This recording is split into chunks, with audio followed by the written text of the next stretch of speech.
everyone. We're so glad to have you for our February author interview. Before I introduce our amazing authors, I just wanted to remind you guys that we've got our March 2022 Teen Author Bootcamp Conference coming up, and that'll be March 26th. So if you haven't registered yet, we would love to see you there. We've got 30 amazing authors coming to help you become a better writer. All right, so our author today is Sarah M. Eden. Sarah M. Eden is a USA Today best-selling author of witty and charming historical romances, including 2020's Forward Reviews Indie Awards Gold winner for Romance Forget Me Not, and 2020 Holt Medallion finalist Healing Hearts. She is a two-time Best of State Gold Medal winner for fiction and a three-time Whitney Award winner, combining her obsession with mystery and her affinity for tender love stories. Sarah loves crafting deep characters and heartfelt romances set against rich historical backdrops. She holds a bachelor's degree in research and happily spends hours pursuing the reference shelves of her local library. Welcome, Sarah. We're so excited to have you here. Thanks for having me. All right. So I guess we're just going to jump into some of the questions. So the first question is, in your opinion, what makes a good romance? Wow. I feel like that could be an entire conference unto itself. What makes a great romance? For me, there are three what I call essential elements of a good romance. One is that the couple is good for each other in a way that meets the needs they have in a relationship. So if they need someone who is supportive, that person's supportive. If they need someone who cheers them on as they pursue things, that person does that. So they meet that relationship need in another person. Also, that there is something unique about them together as a couple. Like if they were to have a relationship with anyone else, it just wouldn't be the same. So that kind of idea, that uniqueness.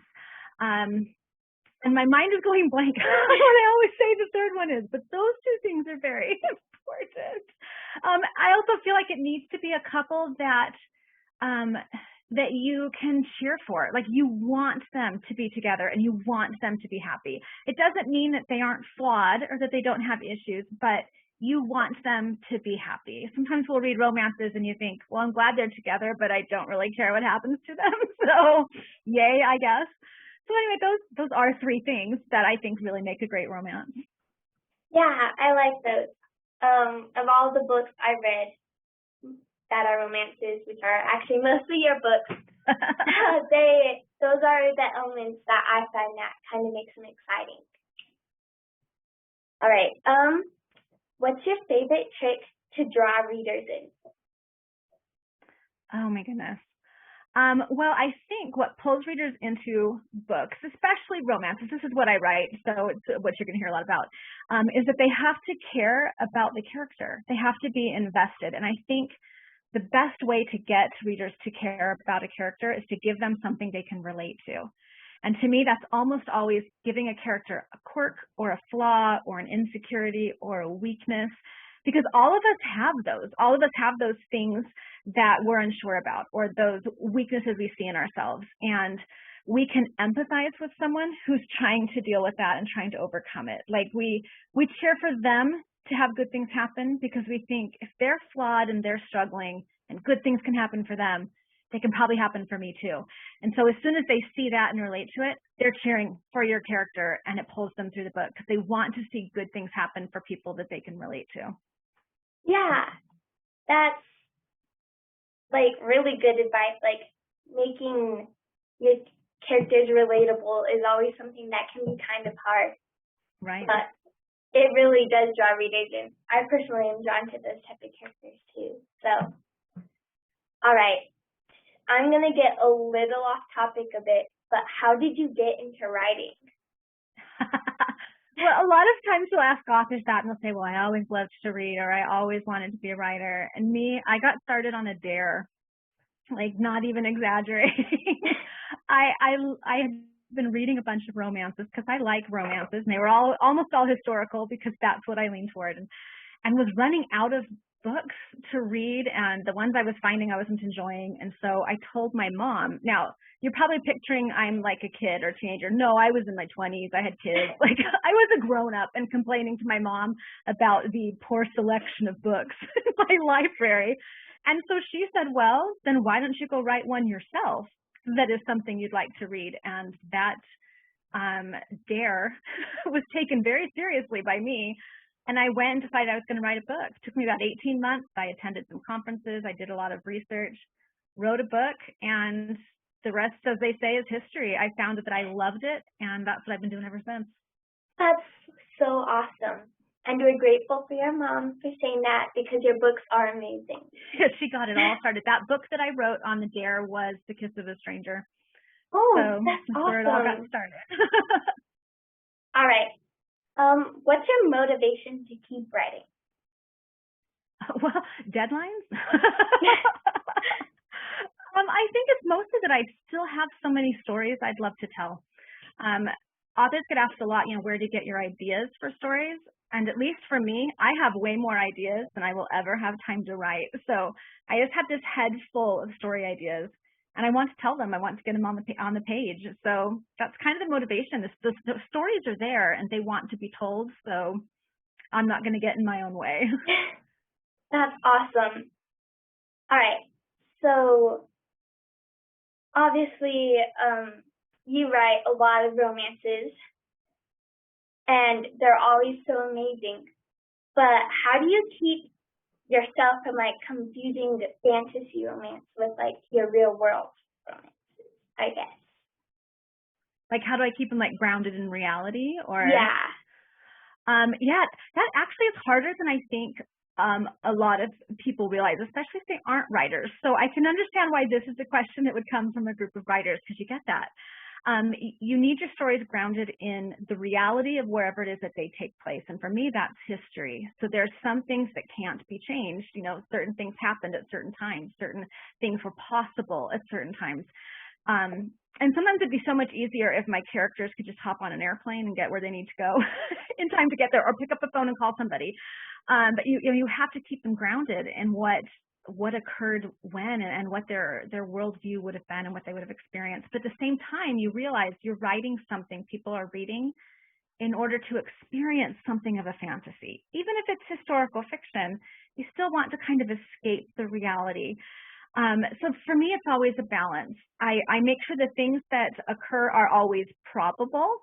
Most of what I write is what is likely to have happened, but I allow myself to shift that a tiny bit here and there where I feel like I could, because it allows us to have a little bit of an escape. It allows me to tell a story that's maybe a little bit happier or a little bit more of an escape than it would be if I were literally telling you all the drudgery of 250 years ago. So yeah, it's a balance, but that's really what it is. I step back and say, is it at least possible that this could happen, even if it's not probable? And that helps a lot. Yeah, I like that. All right. What is your favorite part about writing? It's an interesting question, because I like a lot of different aspects of it. I always love when I'm drafting something because it's new and it's exciting, but then you always hit that point, your sagging middle, where it's lost some of its newness, but you have to finish writing it. And that's when I'm like, boy, I'd love to be editing something that's already finished. And I also love planning new stories. I'm very much a plotter in that I plan out before I start writing. Not all authors do that, but I do. And I love that part too, where I'm sitting down and learning about a character and figuring out who they are and what's going to be happening. So I don't know. It changes a lot. I don't know that I have a favorite. It's usually the thing I'm not doing in that moment. You have the shiny new, I'd much rather be doing this. But yeah, I like all different aspects of it. Awesome. Yeah, I am definitely not a plotter. I like to just go as I go.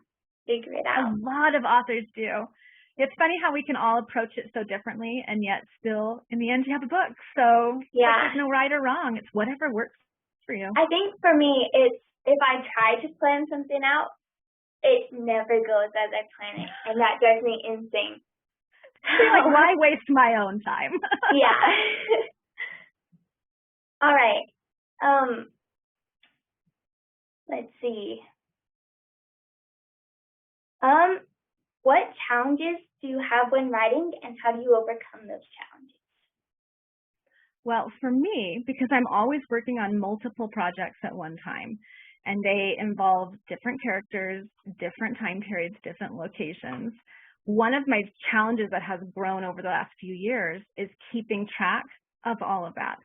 You know, when I sit down to work on a book, I have to think, okay, is this the 1700s or the 1800s? Is this the United Kingdom or is this America? Is just trying to keep all of that straight. But because I have so many publishers expecting so many things, I can't do an entire project all on its own. So part of it is just juggling all of the deadlines, all of the planning, keeping my stories straight, keeping my characters straight. So that's been more and more of a struggle. And I have lots and lots of spreadsheets and notes, and sometimes I still find myself calling my characters by the wrong names. I don't know. My brain's like, I think we've reached capacity. Maybe slow down a little. Yeah. I have notebooks that I have a notebook for each story I'm writing, and I'll just keep it. I do that too. We're notebook twins. All right. But you have cool notebooks too. Yeah, that's, in fact, I consider that part of my book planning is to find a notebook that I feel is a good fit for the book that I'm going to be using it for. It's kind of fun. Since we're on the topic of notebooks, we actually had a fan want to know, where do you get your notebooks? Because they're always so cool. Yeah, I have found some on Etsy. I've found some on Amazon. There are a couple I've actually purchased in museum gift shops when I've gone to a museum to research a time period or a location. So kind of all over, but yes, online, usually I find them either on Etsy or on Amazon. That's awesome. I'll have to look on Etsy and Amazon now. All right. Sorry, I'm trying to find one I haven't asked yet. Fine. All right. How do you write tropes while still making them feel fresh and interesting? Oh, that's a great question. The romance genre rests so heavily on tropes. It just does. So there's no way to get around them. They're going to be there. Even if you tried to write a book that didn't contain any tropes, probably this book has no tropes as a trope, and so you just messed yourself up. But I actually taught a class at a conference a few years ago that I called Twisting Tropes, and it was all about this. And ways to do it is to take a trope and flip it, or take two tropes and figure out how to combine them. By just adding in new little things like that, you're going to freshen it up a little bit. Some of my favorite like tropes I've twisted around, like I have a book, Seeking Persephone, and the main trope is arranged marriage, but it is also a retelling of a myth. And it's also a, gruff guy becomes not as gruff. And, so there's multiple tropes that get thrown into it. And so just by combining them in that way, you're immediately making them a little bit different. So that's what I say. Take a trope and figure out how you can either flip it around or combine it with other ones. And what you end up with is something different because it's a combination of things. That's a good idea. Yeah, sometimes if you just use the same tropes over and over, it can get really boring to your reader. And so it can get boring to the writer too. Yeah, it can. Like, am I writing another one of these? Yeah, so that's definitely a great way to keep things interesting. All right, so the next question is, how do you write romance that doesn't feel rushed or unrealistic? Again, these are some deep questions. I feel like we could do class upon class on this. I think one thing that helps it with both of those issues is to make sure that your couple spends time together and time together in which they can be real with each other. Too often we have a couple who, like, you can start with love at first sight, but it can't stay there. Like, you have to build on it. But too often in romances, you have a couple who have spent very little time with each other, and they're already madly, deeply, and irrevocably in love with each other. And you think, how? You don't even know each other. So that makes it feel both rushed and unrealistic. Or they've spent time together, but neither has really opened up to the other. Like, you feel like you know each other on a surface level, but you don't know the people you actually are. So it's time together, but time together when they're actually being real. And I think letting them spend time together in a variety of situations. Like, I write historical romance, and if I'm being fully and completely accurate, they would not have spent a lot of time together being very real. They would have danced at a few balls, sat near each other at the theater, and then they would have been engaged. Like, that's just kind of how it goes. But that's not a satisfying read. So I make sure that they discuss things that have actual depth in their lives, that they spend time doing something else where they can see other sides of each other. I think that's a big one, is time together, but time that creates an emotional connection, which is the third thing I forgot in the first question, an emotional connection. And that's how you do that, is by giving them time together, and time together in which they are real. Awesome. Yeah. I feel like you get some books where they don't spend time together and then they just fall in love instantly, and it's like, when did that happen? Exactly. Exactly. Not only does it not feel realistic, but if it's a romance, the whole reason your readers are reading it is to experience them falling in love. And if they do it instantly and off the page, it's going to be really unsatisfying. So yeah, they need time. They need a connection. All right. So this next question kind of ties into it. I feel like you've already kind of answered it already. But it's, how do you avoid making your characters fall in love instantly? It kind of does go back to what we were just saying. Like, I don't have any problem with books where someone feels like intrigued by someone immediately, or even just thinks, oh my goodness, you know, she's gorgeous, or he's so, you know, interesting and exciting, or I would love to spend more time with them. But if it is immediately the deep connection that you should have been working on the whole time, that's going to be a problem. So I actually, again, I've told you I'm a plotter. I actually chart out the progression of my romances as I do them. The moments that build connections between them, the moments that maybe throw a question mark in there as to whether or not it will work. I do it very intentionally. So it's okay if they feel an attraction or an interest or a pull to each other, but you have to build on it. All right. So we're starting to get low on time, so I'm going to ask a couple more questions, and then we're going to go into our lightning round. Okay. All right. So our next question is, how do you avoid making a romance too gushy and awkward? Well, I'm probably both the best and worst person to ask that. Every time I turn in a manuscript, my editors say, hey, could they maybe kiss? Like, I avoid the gushy almost too much. But I think it goes back to what we said before. You need an emotional connection. People want to experience the connection between people and the feeling of support they get from each other. And when that's there, the rest of it, I think, feels less awkward because it feels like it belongs. It feels natural. All right. Yeah. So I feel like a lot of those questions kind of tied into each other. So that was kind of cool. All right. So these next couple of questions are just from fans. Okay. Who really like your books, and they just wanted to know this. All right.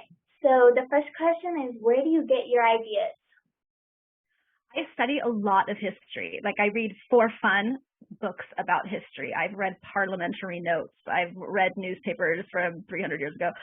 And usually they come from there. Just little nuggets of things that happened or things people experienced. And I step back and think, what would it have been like to have been part of that? So most of my ideas come from studying history. That's awesome. I love history, so I feel like that's so cool. Me too. All right. This next person wants to know, will you ever revisit the Jonquil and Lancaster families? They will definitely show up in other books just because so many of my books are connected. While there aren't any solid or official plans, my mind is just screaming to do the next generation of those two families. And when my mind is that insistent on things, they usually eventually happen. So I would say almost definitely we will at least revisit the next generation. And if nothing else, they will show up in other books. Awesome. All right. And will you ever consider writing a series that follows just one person? I think if I did, it would have to not be a romance series because it's very hard to have a series of books that are all romances. Because either you get your readers to say, yay, look, they're going to live happily ever after, and then you have to mess that up in the next book, and you have to do it over and over and over again. But maybe if I did a series where there's a romantic plot line, but it's not actually a romance, then maybe I would. But that's the main reason I haven't, because bringing people together only to tear them apart over and over and over again kind of drives me crazy. I think I would be miserable writing it. Yeah, that makes sense. All right. This is the last question before we go into the lightning round. And it's, have you ever written any other genre before? I have. I have written books that are just historical fiction, so they aren't actually romances. I have a series of actually 3 books that I have written that are fantasy. They are currently hidden from the public, and I've left strict instructions. Even upon my death, they are never to be published. Let's just say I discovered in writing them that I'm a historical romance writer. I'm a fantasy reader. So there you go. There you go. Yeah. I feel like once you find a genre that you like, it's kind of hard to go away from that. Because yeah, I find with myself, I'm more of a fantasy and dystopian writer. Because I tried writing just like realistic fiction before, and I was like, I don't know what happens next. Yeah. You're like, I'll just stick with reading this. I'll write what I know I can write. Yeah. Yeah. No, I understand. All right. So this is our lightning round now. They're just supposed to be kind of questions with quick answers, I guess. Okay. And they're just supposed to be kind of fun and questions. So, if you could live in any of your books, what book would it be? If I can bring the indoor plumbing with me, I would love to be friends with the Jonquil family. That would be cool. But yeah, definitely indoor plumbing would be a plus. Right. All right. What are your favorite foods or drinks to eat or drink while writing? Water with lemon and lime. That's what I usually drink. Eat. It can be just about anything that I have on hand, so I'm not picky. All right.